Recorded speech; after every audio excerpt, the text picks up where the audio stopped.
अभी filing of return के क्या प्रोसीजर होता है? फाइलिंग ऑफ रिटर्न बेसिकली होता क्या है?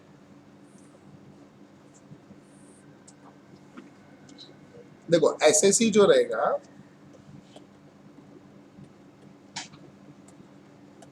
earns income in previous year. SSE pays advance tax during previous year, or TDS is deducted from his incomes, or TCS, tax collected at source, is collected along with specified payment.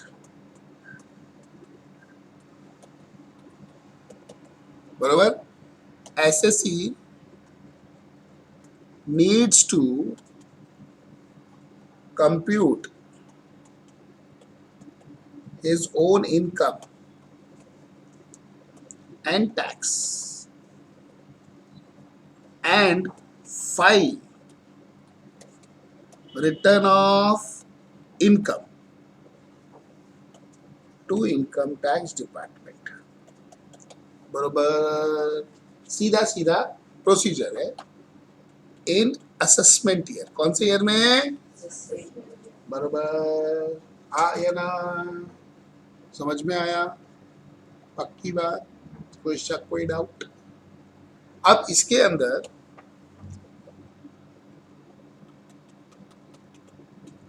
Filing of return, इसके बहुत सारे sections हैं, अलग अलग sections हैं. जैसे पहला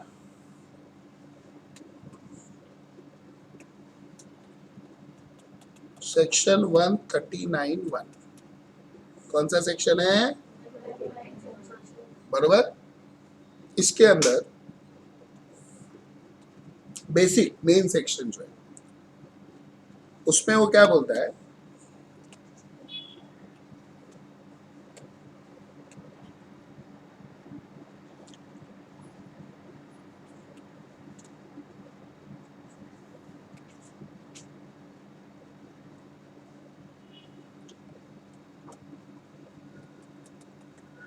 subsection 1, इसमें दो क्लॉज है.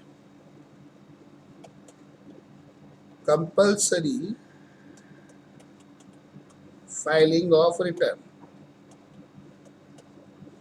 बरोबर, फॉर कंपनी, पार्टनरशिप फर्म. इसको हम बोल सकते हैं क्लॉज ए. बरोबर. दूसरा, other than company and partnership firm are required to file return of income if net total income word use नहीं करते, total income exceeds maximum exemption limit. बराबर. हाँ या ना? तो उसको भी रिटर्न फाइल करना है. ये बी कैटेगरी. आगे तीसरा जो मैं बना रहा हूं वो obvious, not said in it. If any one wants to file return of income even if does not fall in A or B can do so. बरोबर. हाँ या ना? ये समझा? यानी सेक्शन 139 के अंदर ये एक चीज बोलता है कि हमें रिटर्न फाइल करना है ये वे से. फिर आते हैं हमारे पास प्रोविजो. क्या आते हैं?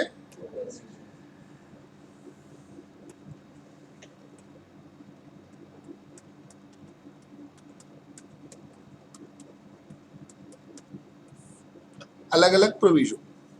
पहला प्रोविजो 4, कौन सा proviso? If any person who is resident and ordinary resident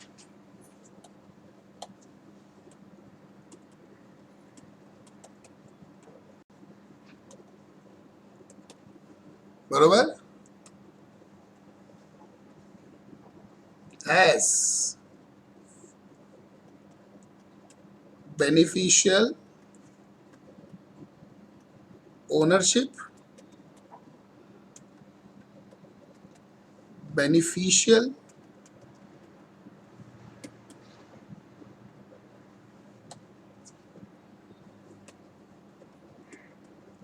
beneficiary in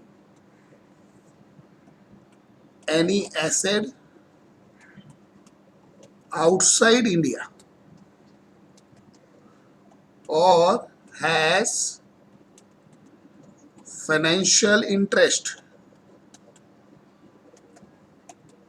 in any entity outside India, then it is compulsory to file return of income। बरोबर, ये अभी आप रिटर्न फाइल करते हो, देखो उसमें लास्ट में जहां वो बैंक अकाउंट रहता है उसके ऊपर एक क्लॉज आता है, whether you own any asset outside India, whether you have interest in outside India, उसमें आप यस करो तो एक एक्स्ट्रा शीट खुलती है पीछे जिसमें आपको डिटेल फिल करनी पड़ती है। आप उस पर टिक मत करो, नो कर दो तो कोई टेंशन नहीं। बरोबर, हाँ या ना? फिर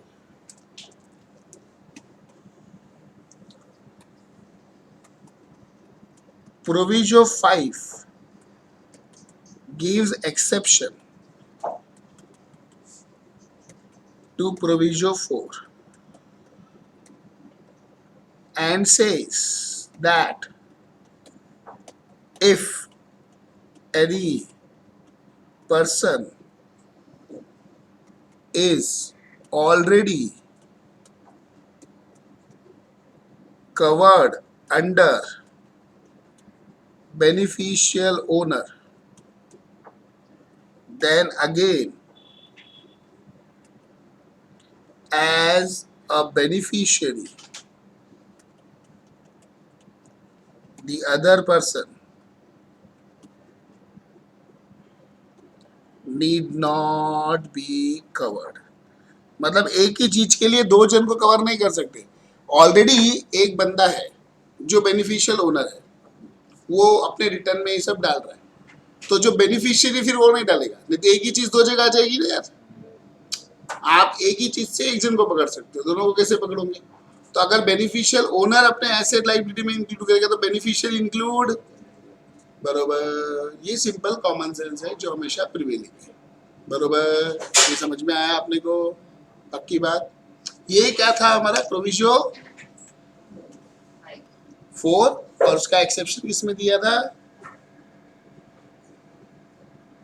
ये समझ में आता है अपने को? बरोबर से। फिर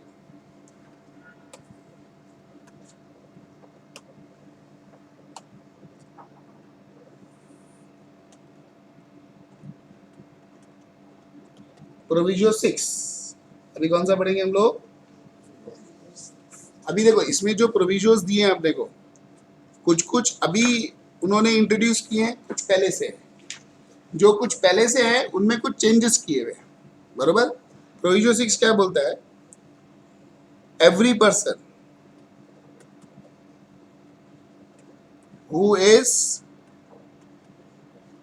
इंडिविजुअल, HUF, AOP, BOI और आर्टिफिशियल एंड जुडिशियल पर्सन बरोबर. Has income exceeding maximum exemption limit before claiming exemption under section 1038. 1038 तो अभी डिलीट ही हो गया, अभी तो कुछ मतलब ही नहीं है उसका. बरोबर. 10A, 10B, 10BA, 54, 54B, 54D, 54EC, 54F,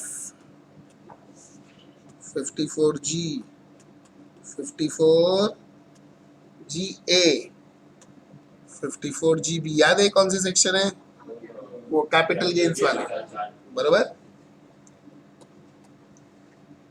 और deduction under chapter 6A has income exceeding maximum exemption limit. Before all this, has to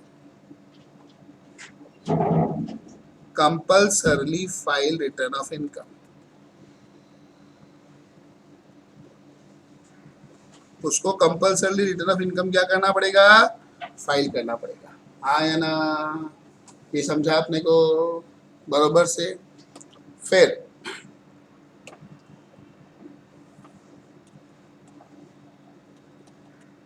proviso 7.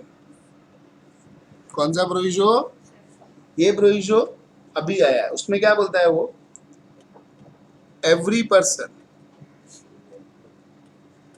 who is not required to file ROI, समझेगा? Return of income under provisions given on left hand side, पीछे जो दिए अपने को. बराबर. ये अपनी भाषा है. बराबर. Has to file return of income if